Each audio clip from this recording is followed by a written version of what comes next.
Do you have favorite kinds of opponents to face? I don't like playing tryhards. That's what I'm gonna tell you. When someone is tryharding against me, I'm like, you serious, bro? Like, I don't like when someone is trying to beat me with like 100% tryhard. You know what I mean? I like it to be like 90% tryhard and 10% for fun, but like not 100% tryhard because that makes me feel uncomfortable.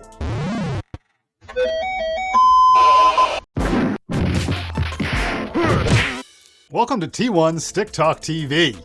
If there's a better place to rap about fighting games and how they influence the culture we love, I suggest you go there. Well, maybe I'll just take my attitude and leave. Why don't you? I will. Good. Oh, wait, come back. I didn't mean it. Stay a while, subscribe, leave a comment, engage with my content, please. My contract is flimsy. On each Stick Talk TV episode, we get to talk about all the parts of gaming we never typically hear about. Like why Jade has been able to claim both Team Light Skin and Dark Skin. Or why putting an afro on Eddie Gordo doesn't suddenly make an entirely new person. And I get to do it with esports insiders, artists, and experts as we unpack the ways gaming changed our lives. As always, by my side on this quest and eternally ready to be tagged in is our player 2, Lauren Chanel. What up, Lauren? Previously on Stick Talk TV, we talked about fighting games. Imagine that. Go find the episodes on T1 Nation because I'm not doing the work for you. Well, we have covered a lot of the various aspects of fighting games. It's time to focus on the most important thing: the gameplay. The thing about fighting games is every series has their own style and feel, and every fan has their own preference. But if there's one game that gives all fighters a place to unite, it's Super Smash Bros. That's why it's appropriate that our secret unlockable boss for this episode will be the two-time EVO champion, the ace of T1, literally the best Super Smash Bros. Ultimate player in the world, MKLEO! We got something special for you. The best Super Smash Bros. Player in the world. He's a multi-time champion. Welcome to Stick Talk, MKLEO. Super exciting being here. Just once again, thank you for having me here. Can you tell me a little bit about your road to becoming an esports legend? That's kind of weird because I never thought I was become like a legend, like you said, right? Like I was just a kid in Mexico, like my old house, just playing video games with my brother, with my cousin, like normal people, you know what I mean? Like no esports players. But then it was like, I don't know, I kept playing. I was going to tournaments because I thought they were fun, but I'm just a gamer. And I'm here to talk about it. You're a normal guy who put in the time and had the talent. I think that's legendary. That's a classic story arc right there. What you think about when the 15th round you're coming out? Now, for those of us who aren't elite level gamers, whether you're on a joystick or a controller, when you boil it down, there are two general schools. You can have talent and skill and put together strings of combos, measure your opponent's tactics and chisel away at their health bar methodically, or you can go absolutely nuts on your D-pad. Where your game at? Where your game at? My X button ain't working. Until you do that one special move you kinda used to know how to do and maybe get lucky in all that feverish fury. The technical terms are, of course, button mashing and... what's the opposite of button mashing? Do we have a word for that? Button caressing. Controller choreography. Normally when one thinks of fighting games, there's two opponents, a mostly decorative location to scrap, some life bars, and a clock. I don't think it's that kind of clock. Super Smash Bros. Became an innovative series by tweaking fighting game norms. Getting rid of the traditional health bar completely, the way to win is by smacking your opponent out of the ring and off the screen. It's a cartoonish way to go, and it feels so disrespectful every time. It's like a video game version of Jazz getting tossed in The Fresh Prince.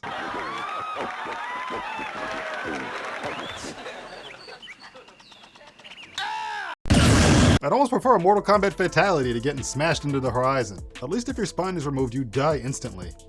No one needs to get smacked into oblivion and think about all the mistakes they've made in their lives. Smash is a great game for anyone to enjoy because of the simple control scheme. For a Street Fighter or Mortal Kombat, your success is tied to your ability to execute combos and special moves. It's why down forward punch is burned into my memory forever. In Smash, thanks to its universal inputs, there are no complex combos to memorize and practice. Just some jump buttons, some attack buttons, a block and a throw, all tailored to an individual character's abilities. While the control scheme may be minimalist, the gameplay is anything but. And somebody who is like, just play Smash for fun, how can they start developing techniques? To be honest, I would recommend just like watching some of the players you like watching the player playing the character that you play with. because I think that's gonna help you get better. If you want to be able to understand what is Smash, like neutral game, disadvantage state, like web punishing, all of that stuff, like you need to put a lot of time into it. And like you probably need someone to explain to you what it means or like what it is for you to fully understand it. So I would pretty much say that like getting like a lesson from your favorite player, like just basically just watching videos will be useful for you. But like the main thing you gotta focus is like neutral game, disadvantage, advantage state, stage control, ledge trap, edge guarding. Like there's just a lot of things that like are basically super important, like the general thing about Smash. But I would say neutral game is the most important thing when playing a fighting game, basically.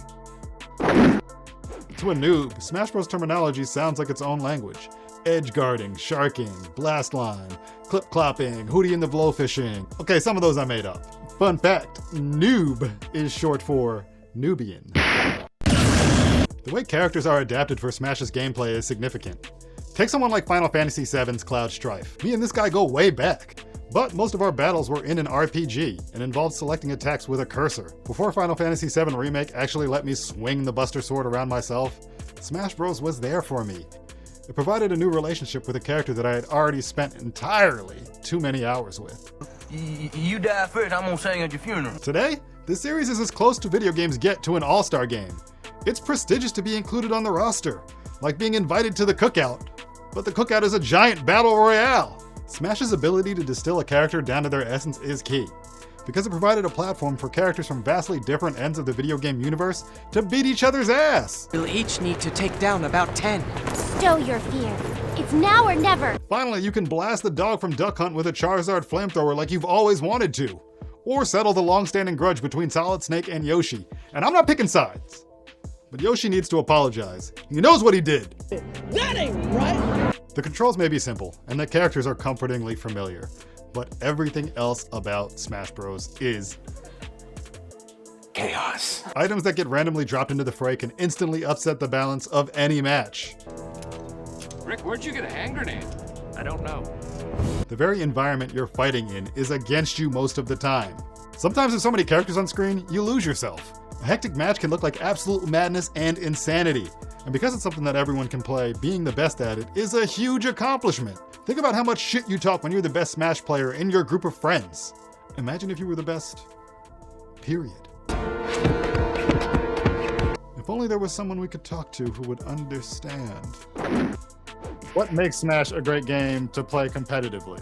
I feel like it's the variety of characters that you have inside the game. Even if it's a Nintendo game, you still have characters from like PlayStation games, from like Xbox games, and I think that's what really makes people try their hardest to be good at the game. Do you feel like enough of your favorite characters from video games have made appearances in Smash? My favorite character from all time on video games is Leon from Resident Evil. I don't know, I still have that stupid dream about like one day, bro, Nintendo's gonna announce a different character and they're gonna be like, yeah, Leon comes to Smash, Resident Evil finally being in Smash. I'm not gonna lie, dude, like RE is a really iconic game, so I don't see why it wouldn't be in Smash. What moves would you want to see Leon kind of have in Smash? Or what kind of character would you envision him playing as? Someone with a gun, he'll be someone with a grenade. It's like, oh, side B, I shot a gun. Oh, a shotgun. Or like, oh, neutral B, a gun. Down B, a C4. Well, there's already a character I use C4. But it could be cool. You're allowing them to get some time to figure it out before they throw your favorite character in there. Yeah. Is there anything else culturally that you feel you mean being of Mexican descent? Being the first Mexican to ever win an Evo, or like being the first Mexican to ever like be ranked #1 in a video game, I think being Mexican is really what made me go for it. Being in my country with the family I grew up, and like just supporting them and with the family I got, I think it was just like probably the important thing. Thank you for joining us, MKLEO. It is an honor to have a champion and a legend on Stick Talk TV. Yo guys, this was MKLEO on Stick Talk TV on T1 Nation channel. Please follow me on Twitter and Twitch, MKLEOsV on those. Please subscribe to the channel, like the video so you can get more audience, and of course, make a comment that I'm gonna be reading them. Esports is one of the world's fastest growing forms of entertainment and is generating nearly $1 billion in revenue. Naturally, fighting games are a huge part of that, and Super Smash Bros. Has been a big draw for professional competition since the first game's release. As the industry grows into an unstoppable force, a franchise like Super Smash Bros. Embodies the joy and spirit that got us here. We must remain vigilant if we're going to keep the play in gameplay. Thanks for watching Stick Talk. I'm Dylan Stevenson. For more fireballs, uppercuts, and fatalities, subscribe to T1 Nation.